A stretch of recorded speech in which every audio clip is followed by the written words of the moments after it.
নমস্কার বন্ধুরা, আজকে আরও একবার হাজির হয়ে গেছি আমি ডক্টর সন্তু কুমার সাহা আপনাদের জন্য একটি নতুন ঔষধ বা এক ধরনের বিশেষ স্প্রে নিয়ে। এই স্প্রেটি অত্যন্ত কার্যকরী যাদের ঘাড়ে ব্যথা বা স্পন্ডালাইটিসের সমস্যা আছে। আসুন তার সাথে পরিচয় করে নেওয়া যাক।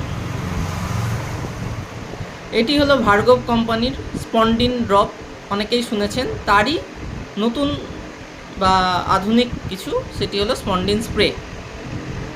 এটি দিনে 3 বার করে যদি পাফ নেওয়া যায়, একটা বা দুটো করে, তাহলে এই ঘাড়ে ব্যথা বা স্পন্ডালাইটিসের সমস্যা থেকে খুব দ্রুত নিস্তার পাওয়া যায়।